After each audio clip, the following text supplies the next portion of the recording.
Everybody, we have a severe storm threat for this evening, mainly late evening, that will continue through early Thursday morning.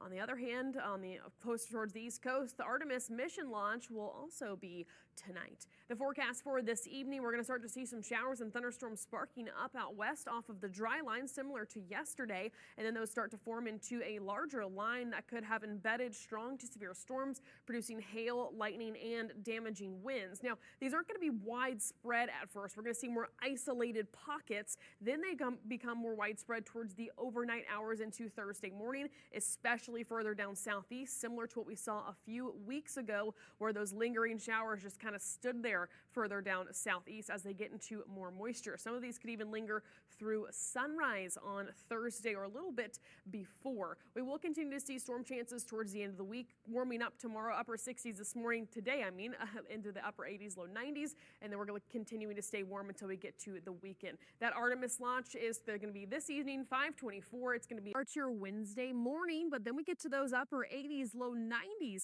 through the afternoon. All this heating up is going to help with our storm chances for this evening.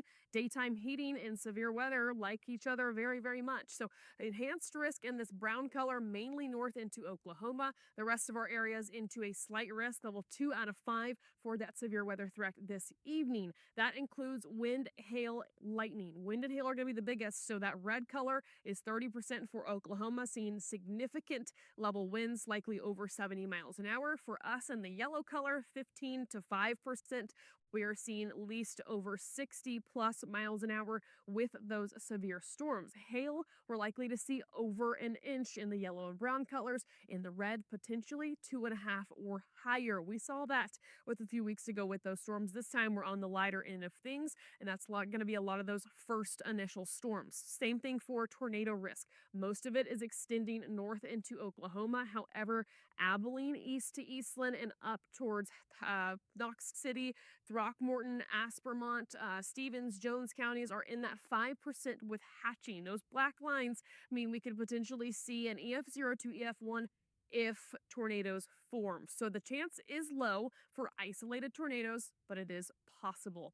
As we head through this evening, that dry line is going to move in once again, and that's going to help with that lift of these thunderstorms starting off in the afternoon, evening, with showers and storms then forming into that line into the late evening hours. I could potentially see it happening a little bit sooner, but as of now, the timeline has kept getting pushed back a little bit in time, meaning we're going to see a lot of these overnight. Those first initial storms are likely going to have that most lift, most potential for hail and severe wind gusts. As we head through the evening hours, we're going to potentially see a higher risk for minor flooding, as well, especially in southeast areas where those storms are becoming more widespread instead of isolated like that first line. These could continue until almost sunrise Thursday morning if they can hang on to that moisture. Would not be surprised if they hang around. I want to go back here and actually take you all the way through Friday. If we can get back there, you get another look at Wednesday, that hail potentially forming with damaging winds and lots of lightning.